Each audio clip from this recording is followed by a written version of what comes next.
ভারত আসলে কেন তার বাংলাদেশের সাথে তার কূটনৈতিক যে অস্বস্তি তৈরি হয়ে আছে শেখ হাসিনা প্রশ্নে বা এই কার্যক্রম নিষিদ্ধ আওয়ামী লীগের যারা অন্যান্য যারা সেখানে পলাতক অবস্থায় আছেন, যারা দণ্ডিত আছেন, এই কূটনৈতিক অস্বস্তি কেন ভারত জিয়ে রাখছে?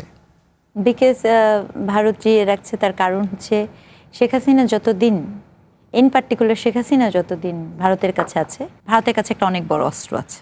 এইটা আমি খুব দ্ব্যর্থহীন ভাষায় বলতে চাই। কারণ কি, এটা একটা টার্ম কার্ড, তুরুপের টেক্কা।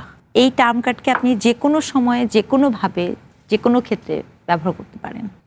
দেখেন, যেই ঘটনাটি ঘটেছে, এটা তো আমরা যদি এখন কূটনৈতিক সম্পর্ক নিয়ে আলোচনা করি, সেক্ষেত্রে তো এটা তো আমাদের বলতেই হবে যে ভারতের আপনার বর্ডার নেইবার 3 দিকের। সো খুব স্বাভাবিকভাবে এইটা আমরা অনেক রাজনৈতিক মেঠো আলাপ করতে পারি, কিন্তু ফ্যাক্ট হচ্ছে তারও বর্ডার, আমারও বর্ডার। এবং আরেকটা ফ্যাক্ট হচ্ছে তার কতগুলো পরাশক্তির সাথে সার্বক্ষণিক দ্বন্দ্ব আছে, সেটার নাম চীন এবং হচ্ছে আপনার এটার নাম কি, চীন এবং পাকিস্তান, তাই তো? এখন প্রধানমন্ত্রী যখন আপনার চীনে গেলেন সফরটা, এখানে তো প্রধানমন্ত্রী তো শুধু চীনে যাননি। আমি যদিও জানি, আমার কাছে মনে হয়েছে যে প্রধানমন্ত্রী, জানি বলতে আমার অনুমান, জানবেন তো যারা রাজনৈতিকভাবে ওনার সাথে দেখা করে, আমি তো জীবনে ওনাকে সামনাসামনি দেখিই নেই, বা কথা বলা তো প্রশ্নই আসে না। তো ধারণা যেটা করতে পারি সেটা হচ্ছে অর্থনৈতিক কারণে উনি আসলে চীন ছাড়া আর কোথাও যাওয়ার মতো তার কোনো অবস্থাই ছিল না। পয়সাটা যেহেতু আমাদের বাজেট অনুযায়ী ঘাটতি আছে, আমাদের অনেক কিছু লাগবে। এটা করার পরপরই দেখবেন ইন্ডিয়ার তরফ থেকে কিন্তু বেশ কিছু বিষয় আছে। কিন্তু একই সাথে আমরা যদিও ম্যাঙ্গো ডিপ্লোমেসিটা করেছি, যেটা কিনা তত্ত্বাবধায়ক সরকারের সময় ছিল না, আম কিন্তু পাঠানো হয়েছে, ঠিক আছে? হ্যাঁ, ইলিশ এখনো আসে নাই মৌসুমে, আম কিন্তু পাঠানো হয়েছে। জিএ কেন রাখবে? জিএ রাখতে হবে তার কারণ হচ্ছে তিনি এটিকে যে কোনো সময় ট্রেড অফ করবে, এই জন্য সে জিএ রাখবে। এটা একটা অস্ত্র। দ্বিতীয় একটা কথা বলি, যদি এটা আমি আইনের ছাত্রী না বা শিক্ষার্থীও না, প্রত্যাপন চুক্তি যেটা আছে 2013 সালের, সেখানে কিন্তু দুটো সেক্টর আছে। একটা হচ্ছে মানবতা বিরোধী অপরাধ যখন হয়, যদি আপনি রাজনৈতিক অপরাধ হয়, এটা যদি রাজনৈতিক মামলা হয়, তাহলে কিন্তু প্রত্যাপন চুক্তি অনুযায়ী ফেরত পাঠাতে বাধ্য না। কিন্তু যদি অপরাধটি জেনোসাইড, মানবাধিকারের সাথে হয়, তাহলে এটি এতটাই মানে গুরুতর অপরাধ যে আপনি দেশে যদি নাও পাঠান, ওই দেশের আদালতে বরঞ্চ আপনি এই শাস্তির করবেন। এটা কিন্তু এইভাবেও আছে। এটা একটা। আর একটা প্রশ্ন আছে, স্বরাষ্ট্রমন্ত্রীকে পাঠাতে বললেন কেন, প্রধানমন্ত্রী শেখ হাসিনা নন?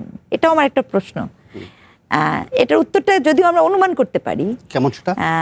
মানে থাকে না যে তিনি আসা ইটসেলফ আমাদের, সেটা এই গভর্নমেন্ট ওই গভর্নমেন্ট কারোর জন্য না, আসা ইটসেলফ একটা বিশাল বড় লাইবিলিটিস, রাজনৈতিক ঝুঁকি। রাজনৈতিক ঝুঁকি না, আমি বলেছি দায়।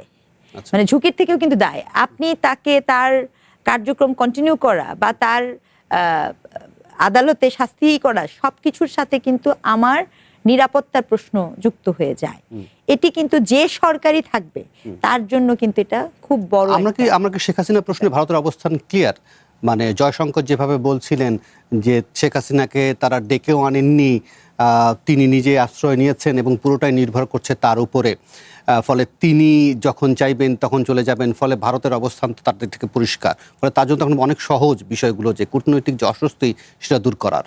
আমি বিশ্বাস করি জয়শঙ্করের মতো একজন রাজনীতিবিদ, ওনার মতো একজন রাজনীতিবিদ, উনি যা বলেন তা বলেন না, আর যা বলেন না তা বলে ফেলেন আর কি।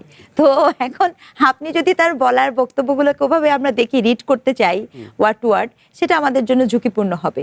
কারণ এই বক্তব্যের ভেতর দিয়ে যে ওরকম কিছু একটা আশু জিনিস এসছে, ব্যাপারটা কিন্তু এরকম আমার কাছে মনে হয় এটি আসলে ভারতের বক্তব্য না। এমনকি আপনি যে বলছেন, দেখেন এখানে আরেকটা প্রসঙ্গ আছে। শেখ হাসিনা যদি আসেন, এটাও আমি বলতে চাই, ডিসেম্বরে রয়টার্সের বরাত দিয়ে বলছি, তিনি যদি আসেন, আমি এটা একদম একজন শিক্ষক হিসেবে বলি, শেখ হাসিনা, আমার এটা ধারণা, আমার ব্যক্তিগত মতামত, তিনি যদি নেতা হিসেবে মৃত্যুবরণ করতে চান, তিনি ফিরে আসবেন। আর তিনি যদি রাজনৈতিক নেতা হতে চান, তিনি কখনোই আসবেন না। কেন? তিনি দেখবেন পানিটা গভীরতা কতটুকু আছে, ওটা মাপবেন। মাপার জন্য মাঝে মাঝে এরকম তুরুপের তাস, টেক্কা, এগুলো খেলতেই হবে।